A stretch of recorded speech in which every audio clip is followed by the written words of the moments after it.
Well, hello, friends. Larry Ortega, health coach, nutrition advocate, and cyclist. Today we feature Jeffery Smith, scientist, advocate, and author of the book Seeds of Deception, exposing industry and government lies about the safety of genetically modified foods, GMOs. It turns out only the group that had the genetically engineered potatoes got sick. They had potentially precancerous cell growth in their digestive tract, smaller brains, livers, and testicles, partial atrophy of the liver, and damaged immune systems in 10 days. He said there are maybe 30 studies, categories of studies that need to be done in order to prove the safety of GMOs. And less than 10% have been done. And they've been done by industry, and so poorly they're basically worthless. So no GMO crop anywhere in the world has been properly investigated. So let me ask you a question. What separates the quality of life you deserve from the chronic diseases we are currently experiencing in this country? GMOs, aka genetically modified foods, and the poison in our foods known as glyphosate, found in the Roundup herbicide. GMOs, or genetically modified organisms, are DNA strands spliced with poison, unchecked, untested. So how in the world are we being allowed to eat these?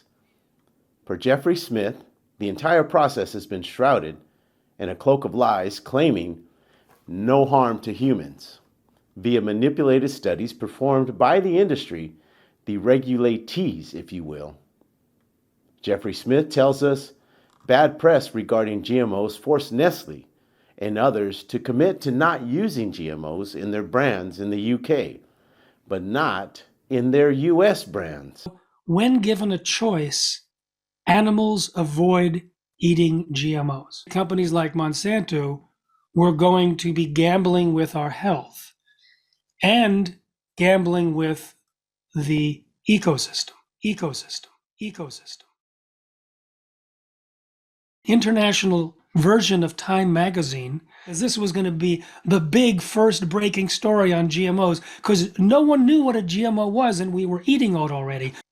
In fact, it was such an onslaught that in 1 week, Nestle, Unilever, and Nestle's decided to commit to no longer using GMOs in their European brands.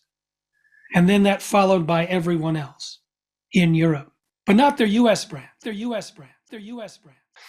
And when it finally was published in the United States, the American version didn't have the GMO story in it at all.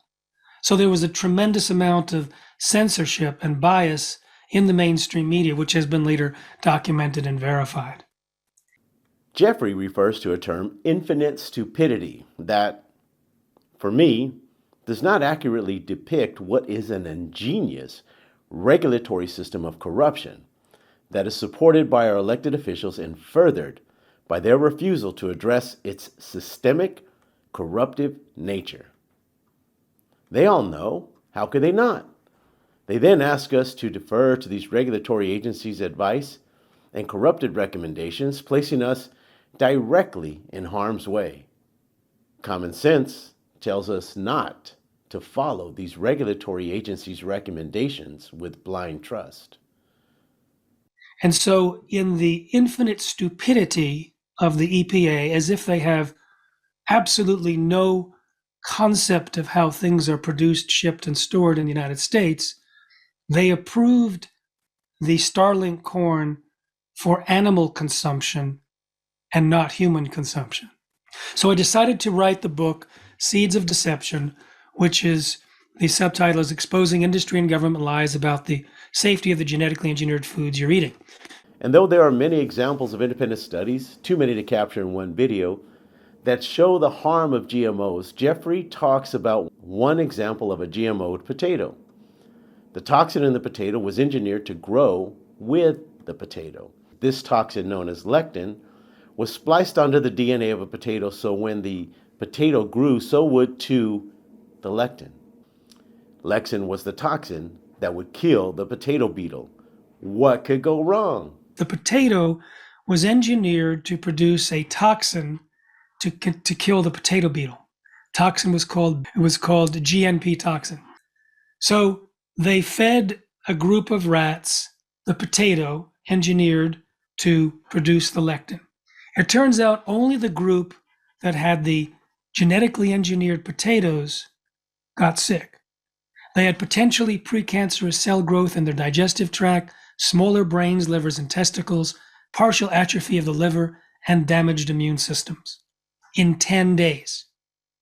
Now, the group that ate the lectin with the same balanced diet did not have these problems. So it was not the lectin that was the cause of the problems, it was some other aspect of genetic engineering. And genetic engineering causes serious health issues that are not predictable. And this was one of the first indications that that was true. Jeffrey tells us here that the top scientists in the field of genetic engineering, and he quotes, would not eat the GMO'd potato. And they quoted him as saying that he would not eat the potatoes that he'd tested, that there were problems. Here was the top scientist in his field and one of the most qualified humans on earth to talk about the safety of GMOs, because he had been studying for 3 years how to test for the safety, saying that they weren't safe, which contradicted all of these other governments, including the UK government. And Arpad said to me, that was the most shocking moment. Learning how absolutely poor that research was. He said, bad science, and this was bad science. They were doing as little as possible to get their foods on the market as quickly as possible. There was nothing of substance in there. So he called the minister and said, I can't give you a strong recommendation after 2.5 hours, but there's certainly not enough information here to approve GMOs for human consumption. And the minister said, I don't know why you're telling me this. Those foods are already approved. They've been on the market for 2 years. That was a shock because people in the UK did not know they were eating GMOs.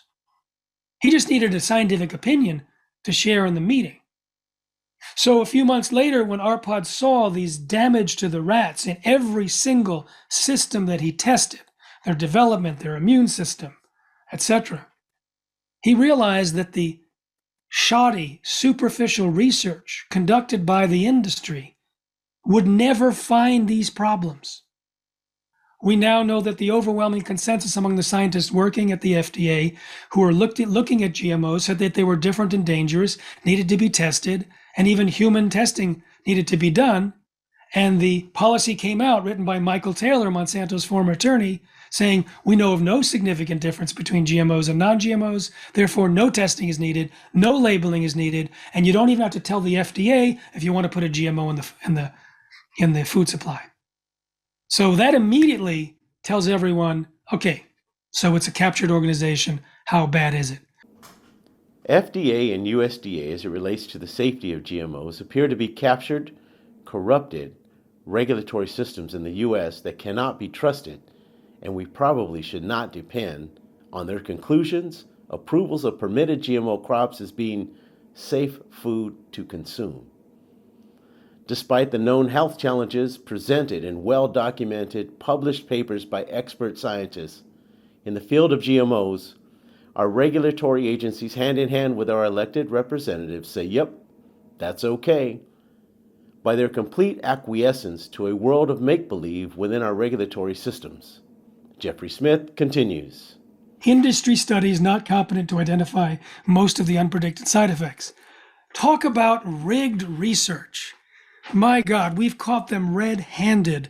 They hired Dr. Parry years ago because there was evidence in peer-reviewed research that Roundup or glyphosate caused genotoxicity, mutations that can lead to cancer. He was the world's expert at genotoxicity. They sent him 4 studies, look at it, and he said, yeah, it looks like it. Says, send him all the studies. They sent him all the studies and said, yes, this actually strengthens the argument. He had written a report, which was legally had to be handed to the EPA. Monsanto buried the report, never showed it to the EPA. Instead, they ghost wrote a review paper with exactly the opposite conclusions and paid scientists to sign it. And that was the major review paper used by the EPA to approve Roundup and glyphosate. Industrial biotech did most of the, like 40% actually, of all the toxicological studies of the chemical companies and the pharmaceutical companies, and they got busted. It was a complete sham and fraud.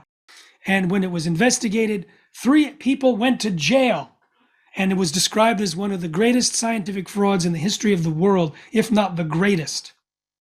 Turns out when Monsanto submitted its research request to IBT, one of their executives moved into IBT to do this, to oversee the study, and then came back to Monsanto. He was one of the executives that went to jail. And when the EPA looked at all of these studies that had been done by IBT for the chemical companies for approving the chemicals, they decided not to require a redo. Wild, right? How would a redo not be ordered after this type of scandal? And that, friends, is how glyphosate, the Roundup Ready pesticide, got into our food system. The EPA did not want to revisit that study and continued to allow the glyphosate to enter our food supply. Because of this corruptible practice, it is possible that in our gut biome, we are literally producing pesticides. That is, by eating these GMO products, we have created a living pesticide factory in our gut. Falsified studies that the EPA relied on to make safety determinations were not redone, and the product remains in the market. Jeffery Smith calls this the greatest scientific fraud in the history of the world. The evidence is overwhelming and could go on for hours, days, weeks, and years on the scandalous nature of how GMOs have been allowed into our food system.